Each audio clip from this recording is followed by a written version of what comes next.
विधानसभा निवडणुकीत देदीप्यमान यश मिळाल्यानंतर राज्यात आता भाजप महायुतीचं सरकार स्थापन झाले.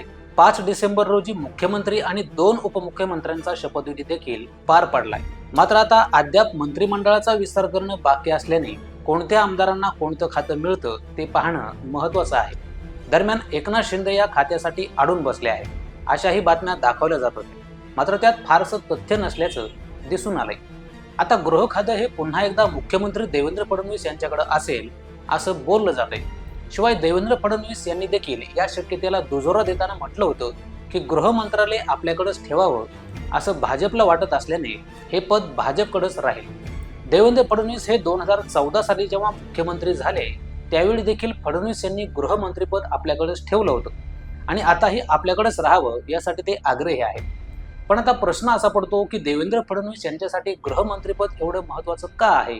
आतापर्यंत महाराष्ट्रातील गृहमंत्रीपद हे कसं हस्तांतरित होत गेलंय, तसंच या दरम्यान कोणकोणत्या घडामोडी घडल्या तेच आपण या व्हिडिओमधून जाणून घेणार आहोत. नमस्कार, मी गजानन पोळ आणि तुम्ही पाहताय ऋत मराठी. गृहमंत्रीपद हे राजकारणातील सर्वात महत्त्वाचं आणि प्रभावशाली पदांपैकी एक आहे. गृहमंत्र्यांची भूमिका इतकी महत्त्वाची असण्यामागे अनेक कारणं सांगता येतील. खरं तर कायदा व सुव्यवस्था राखण्याची जबाबदारी गृहमंत्र्यांची असते. यात गुन्ह्यांना, दहशतवादाला आणि राज्याच्या सुरक्षेला असणारे इतर धोके रोखण्याची आणि त्यांना प्रतिकार करण्याची जबाबदारी गृह खात्याची असते. शिवाय देवेंद्र फडणवीस यांना या पदाचा बऱ्यापैकी अनुभव आहे. त्याचबरोबर केंद्रात देखील त्यांचं सरकार असल्याने ते केंद्राशी उत्तम समन्वय साधू शकतात. ही बाब त्यांनी एका मुलाखतीत बोलूनही दाखवली होती. त्यामुळे ते गृह खातं आपल्याकडेच ठेवण्याची शक्यता जास्त आहे. आता सुरुवातीपासून ते आतापर्यंत गृहमंत्रीपद वेगवेगळ्या मंत्र्यांकडे कसं हस्तांतरित होत गेलं तेही जाणून घेऊया. तर महाराष्ट्राचे पहिले मुख्यमंत्री होण्याचा मान यशवंतराव चव्हाण यांना मिळाला. यावेळी त्यांनी गृहमंत्रीपद देखील आपल्याकडेच ठेवलं होतं. पुढे मुख्यमंत्री मारुतराव कन्नमवार यांनी आपल्या कार्यकाळात गृहमंत्री पदाची जबाबदारी काही काळ पी.के. सावंत यांच्याकडे दिली, ज्याचा सावंतांना बराच फायदा झाला. त्याचं कारण म्हणजे मारुतराव कन्नमवार यांच्या जाण्याने राज्यातील जनता आणि मंत्रिमंडळ पी.के. सावंतांनाच मुख्यमंत्रीपदी पाहत होते. वसंतराव नाईक यांच्या कार्यकाळात देखील गृहमंत्रीपद हे सुरुवातीला बाळासाहेब देसाई यांना दिलं होतं. त्यामुळे त्यावेळीही सुप्तपणे राज्यात 2 सत्ता केंद्राचा संघर्ष पाहायला मिळाला होता. त्यानंतर काही काळ शंकरराव चव्हाण आणि वसंतदादा पाटील यांनी देखील वसंतराव नाईकांच्या मंत्रिमंडळात गृहमंत्रीपद सांभाळलं होतं. याचा या दोघांना खूप फायदा झाला. त्याचं कारण म्हणजे हे दोन्ही नेते महाराष्ट्राचे मुख्यमंत्री झाले. जेव्हा शंकरराव चव्हाण मुख्यमंत्री झाले तेव्हा त्यांनी गृहमंत्रीपद कोणत्याही नेत्याला न देता स्वतःकडेच ठेवलं, कारण त्यांना त्या पदाचं महत्त्व ठाऊक होतं. पुढे ते दिल्लीत गेल्याने वसंतदादा मुख्यमंत्री झाले, पण त्यांनी गृह खातं मात्र शरद पवार तसंच नाशिकराव तिरपुडे यांच्याकडे सोपून चूक केली असं म्हटलं जातं. कारण या दोघांनी जमेल तशी वसंतरावांची कोंडी केली. तसंच पवारांनी आपलं एक वलय निर्माण करत पुलतचा प्रयोग करून वसंतदादांचं सरकार घालवलं. तर नाशिकराव तिरपुडे यांनी वसंतराव यांचा जमेल तसा अपमान केला आणि पुलतचा प्रयोग करून शरद पवार सत्तेत आले आणि मुख्यमंत्री देखील झाले.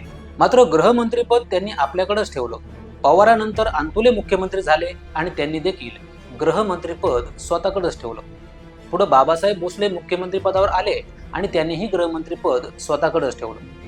त्यानंतर वसंतदादा हे अचानक कमबॅक करत पुन्हा महाराष्ट्रात आले आणि आपली पूर्वीची चूक टाळून गृहमंत्रीपद आपल्याकडेच ठेवलं. मग आले शिवाजीराव पाटील निलंगेकर, शंकरराव चव्हाण, शरद पवार, सुधाकरराव नाईक आणि पुन्हा शरद पवार या मुख्यमंत्र्यांनी देखील गृहमंत्रीपद स्वतःकडेच ठेवलं. 1995 साली राज्यात युतीचं सरकार आलं.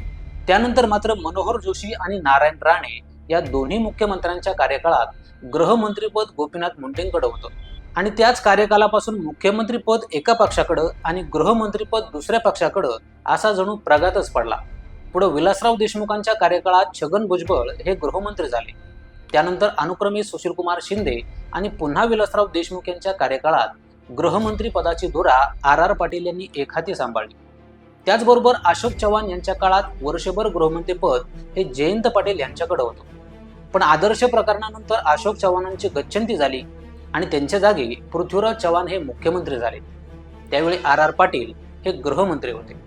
पुढे 2014 मध्ये सत्तांतर होऊन मुख्यमंत्रीपदी देवेंद्र फडणवीस आले. मुळात राजकीय चाणक्य आणि कायदेतज्ञ असलेल्या फडणवीसांना गृहमंत्री पदाची महती माहीतच होती.